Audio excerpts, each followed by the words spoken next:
జై శ్రీరామ్. ఈరోజు నా వీడియోలో నేను చెప్పేది ఏం లేదు. ఈరోజు శుక్రవారం కదా, అమ్మవారికి అభిషేకం చేస్తారు కదా. అమ్మవారికి ఇష్టమని అయ్యవారు కూడా అభిషేకం చేసుకొని నెలలు సంవత్సరాల నుంచి ఎప్పటి నుంచో అభిషేకం టికెట్లు కొనుక్కొని వెళ్ళి స్వామికి చేస్తారు కదా. ఎంతసేపు మనం బిడ్డలో ఆయన్ని చూడాలి, అభిషేకం చేస్తే చూడాలని ఎంతసేపు స్నానం చేస్తాడు. దేవతామూర్తులకి ఎప్పటికైనా అభిషేకం అంటే మనమైనా ఎక్కువగా అంతసేపు కూర్చొని స్నానం చేస్తే అలసిపోతాం కదా. వెంకయ్య స్వామికి అభిషేకం చేసిన తర్వాత అలసిపోతే పొద్దున్నే నైవేద్యం ఏంటి, వెంకయ్య స్వామికి పెరుగన్నం, పగిలిన మట్టి చిప్పలో పెరుగన్నం నివేదన చేస్తారంట. చాలా బలం అంట అది. నేను పెరుగన్నం చేశాను, చూడండి, నేను వీడియో ప్లే చేస్తాను. అసలు ఈ లెవెల్లో అంటే కొంచెం మన మైండ్ అట్లా కలిపేస్తూ ఉంటానన్నమాట. వాటికేవి అది హెల్దీ అనుకుంటే మాత్రం కలిపేస్తాను. వాటిని చూసి మనకి మాస్టర్ చెఫ్కి వెళ్ళమని కూడా ఐడియా ఇచ్చారు కదా అని ఆరాటపడ్డామనుకోండి, తర్వాత అవస్థలు పడాలి. ఐడియాలు ఉన్నాయని అప్పులు చేసి ఆస్తులు సంపాదిస్తే తర్వాత అమ్మమ్మ ఆస్తులు అమ్మి అప్పులు కట్టాలి. అట్లా ఉంటుంది అన్నమాట.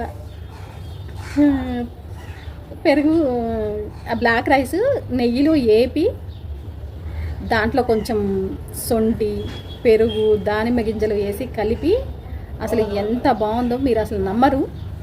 బ్లాక్ రైస్ మనం తినం కదా విడిగా, అవి అసలు రైస్గా అయితే అసలు తినలేము. అటుకుల్ని మనం ఉప్మా చేసి తిన్నా అస్సలు బాగోదు. కానీ ఇలా నేతిలో వేపి దీంట్లో కర్రీలు వేసుకొని తినండి, లేకపోతే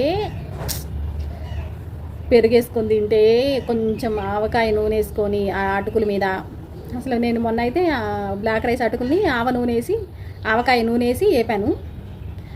కొంచెం స్పైస్ పిచ్ ఎక్కువ ఉంటుంది కదా, అట్లా కొంచెం అంటే హెల్దీ కానీ టేస్టీగా. అసలు ఇప్పటి వరకు వీడియోల్లో ఎవరు ఎప్పుడు చెప్పనిది, ఎప్పుడు పెట్టనిది అట్లా ఉంటుంది అన్నమాట. దాన్నే గొప్పని కాదు కానీ మామూలుగా సంస్కృతంలో చెప్తే ప్రచోదయాత్ అంటారు.